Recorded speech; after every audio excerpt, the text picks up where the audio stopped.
Today is July 31st, 2023, which means we're just a couple days removed from the restricted list being in place, where you can now only play one copy of Ninebeard, one copy of 4-Cost Marco, and one copy of Radical Beam.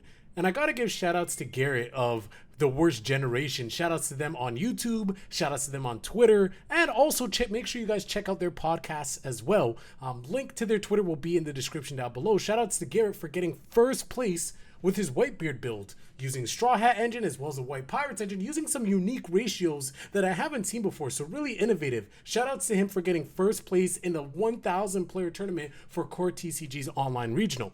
Whitebeard is still very powerful, okay guys? As you guys know, when I had originally made my video where I was talking about the restricted list, I had mentioned that I wasn't ready to put Whitebeard extremely low in terms of the tier list. I said, if anything, he goes from S to A, and I do stand by that. I do think that he's a really good deck. Some people will say that he's still 100% S tier, whereas for me, I'm still kind of leaning on that Zoro and Law Life, but everybody has their own opinion.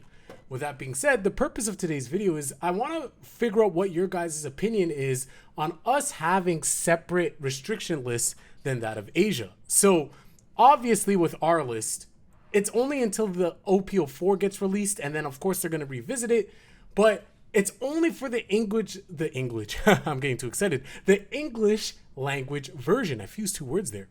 Now, of course, this makes things a little bit interesting because obviously, as we discussed in my previous video, it kind of changes up how the meta is viewed, because here over in the West, we can kind of view what people are playing in Asia. And so the game is kind of solved by the time it comes to us, right? And so we kind of just play what they play. And then sometimes a couple of things are innovated, right? Filmed Kid is one of them from last set. Strawbeard is another one as well. But for the most part, those powerful decks that were from those sets, not from those sets, from the region of Asia, carry over to us here as well in the West.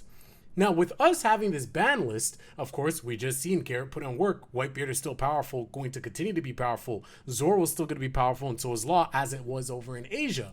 But it seems that with this new 3.5, OP 3.5, metagame, it seems that things are quite interesting in terms of things not being completely solved, right? People are still figuring out different ratios. People are learning up matchups. People are changing the way that they build their Zoro decks, building their Law decks, all of those things. Very clearly, their Whitebeard decks as well, as you kind of have to at this point. And so it makes the game more fun and more fresh. And so if we take a look at the leaders in the game right now, you know, we've seen a surgence of Kuro. I actually made a video on that. If you guys haven't checked it out, make sure to check that out. Counter Zoro with this off-meta deck. I've been posting some off-meta decks. I have Magellan here. I have Kuro here. I'm going to record an Odin one for my real-life Odin deck that I use that I have a ton of fun with. There's a lot of leaders that are surprisingly viable if you really want to play them. Now, of course, again, things are S tier meta for a reason, but that doesn't mean that these decks can't win and can't perform. In fact, in the same tournament, the Core TCG Online Regional, I believe that there was a Kuro that also performed extremely well and topped. I'm not sure if it was top 16 or... all I know is that a Kuro deck topped. I don't know the exact placement, so I do apologize to the person for that. No disrespect, but because I'm giving you a shout out, man. You performed. You popped off. I just don't remember what the placing was.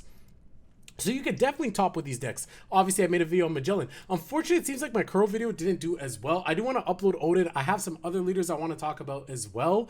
But I also want to know if this is the type of content that you guys actually like to see. Because if not, I want to make sure I upload videos that you guys like and enjoy. So let me know if you guys want to see more decks. Because this one didn't do too well. So I'm assuming that, you know, it's not something you guys want to watch. And of course, I do not want to bore you. But back to the topic of the video.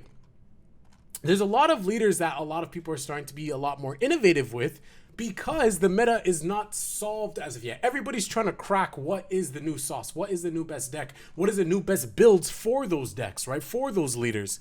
And that's why I wanted to make this video, because now I'm excited.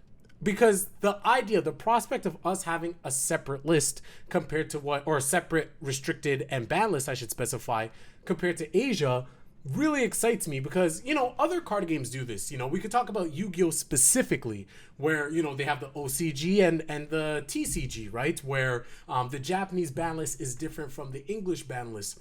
And for me, I always thought it was a little bit annoying when I played a lot of Yu-Gi-Oh! Because sometimes I would always look at the Japanese ban list and go like, oh my god, like I remember back in the day when I used to play, I don't play Yu-Gi-Oh! Anymore. It's been quite some time, but back in the day, I remember they had like Stratos at 3 or something like that, and I was a hero player. Heroes were my favorite deck of all time.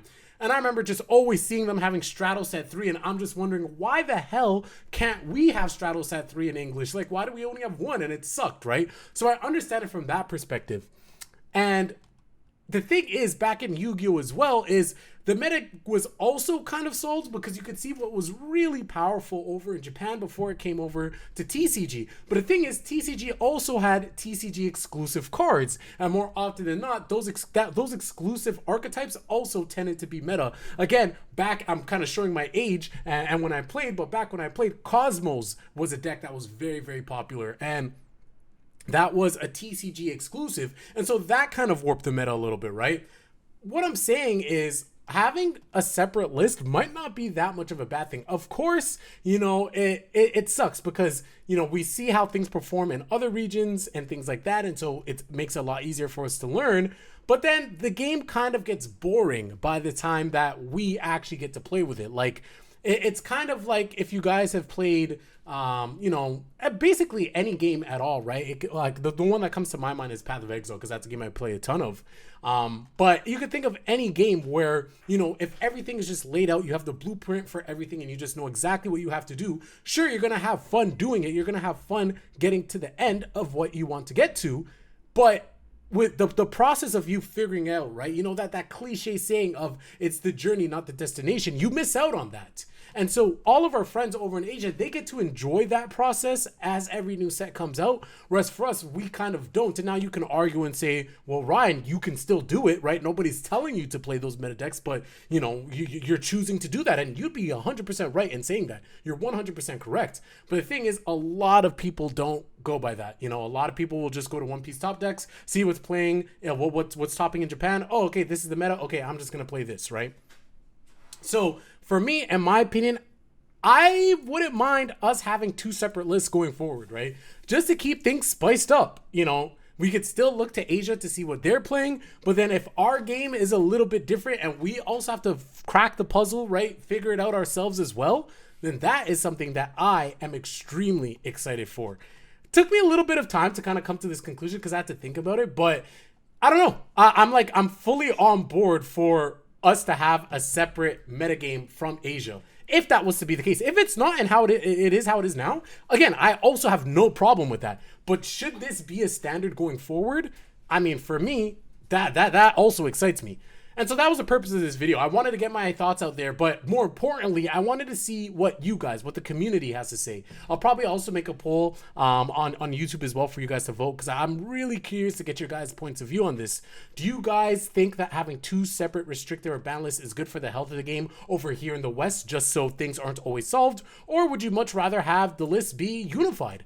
Very curious to know your thoughts. Let me know in the comment section below. I will catch you guys later. Peace.